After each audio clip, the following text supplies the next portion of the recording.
Hello दोस्तों, मैं सचिन विश्वकर्मा। आज के इस वीडियो में हम देखेंगे step by step plant pathology के कुछ इंपॉर्टेंट ऑब्जेक्टिव क्वेश्चन। अगर आप एग्रीकल्चर से संबंधित वीडियोस पाना चाहते हैं तो हमारे चैनल को सब्सक्राइब कर लीजिए और बेल आइकन को भी प्रेस कर दीजिए। तो चलिए वीडियो को शुरू करते हैं। आज का जो पहला प्रश्न है वो है कि प्लांट पैथोलॉजी के जनक कौन हैं। तो प्लांट पैथोलॉजी के जनक एंटोन डी वेरी हैं, यानी फादर ऑफ प्लांट पैथोलॉजी। तो एंटोन डी वेरी को फादर ऑफ प्लांट पैथोलॉजी कहा जाता है। अगला प्रश्न है कि भारत में प्लांट पैथोलॉजी के पिता कौन हैं, यानी father of plant pathology in India. तो ईजे बटलर जो है वो भारत में प्लांट पैथोलॉजी के जनक हैं।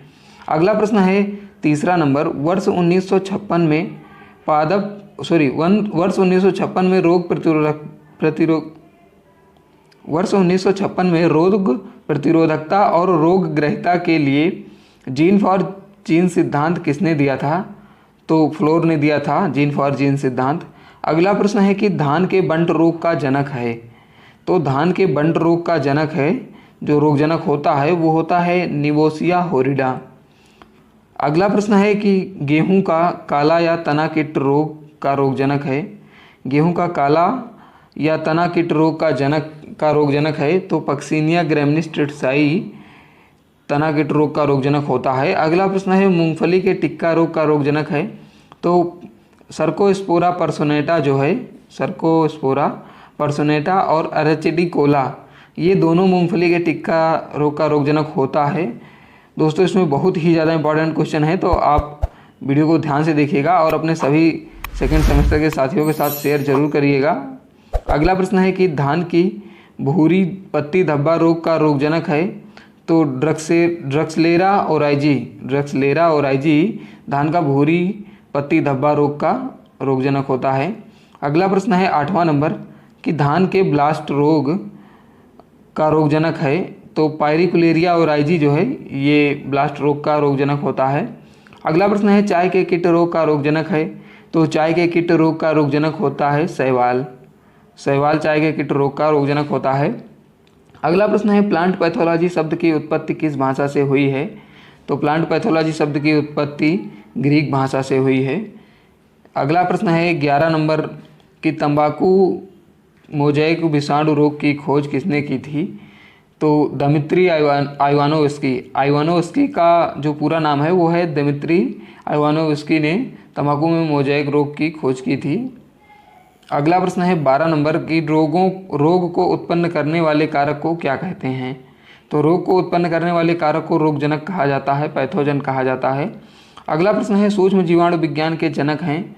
तो सूक्ष्म जीवाणु विज्ञान के जनक लुईस पास्चर हैं। लुईस पास्चर को फादर ऑफ माइक्रोबायोलॉजी कहा जाता है, बैक्टीरियोलॉजी कहा जाता है। अगला प्रश्न है कि प्लांट डिजीज़ पुस्तक किसने लिखी। तो प्लांट डिजीज़ पुस्तक आर.एस. सिंह ने लिखी थी। अगला प्रश्न है कोलेटोट्राइकम फाल्केटम उत्पन्न करता है। तो ये जो है कॉनिडियोस्पोर उत्पन्न करता है।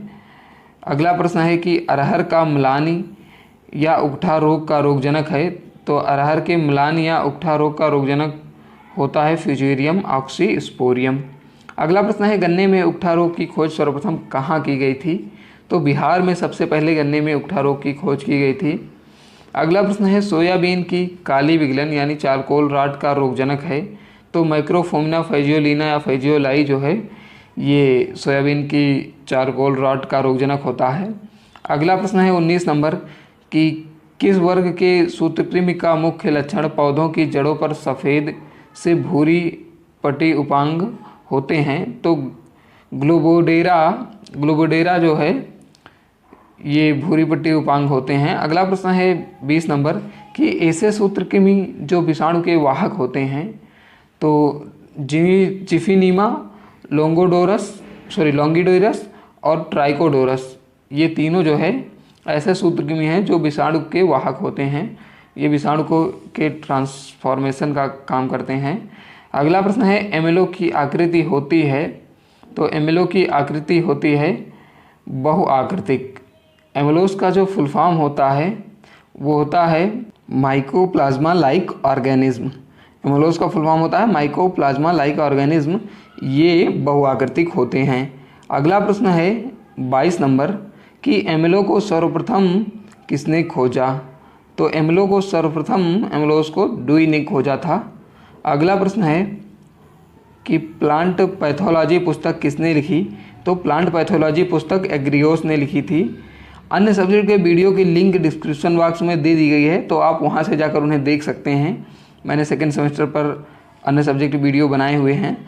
और 24 नंबर प्रश्न है कि एम्लो का संचरण होता है, तो ये पत्ती फड़का के द्वारा होता है। अगला प्रश्न है 25 नंबर, विज्ञान की वह शाखा जिसके अंतर्गत कवकों का अध्ययन किया जाता है कहलाती है, तो इसे जो है माइकोलॉजी कहा जाता है। दोस्तों वीडियो अच्छा लगा तो वीडियो को लाइक कर दीजिएगा। बाकी नेक्स्ट क्वेश्चन आपको दूसरे वीडियो में मिल जाएंगे।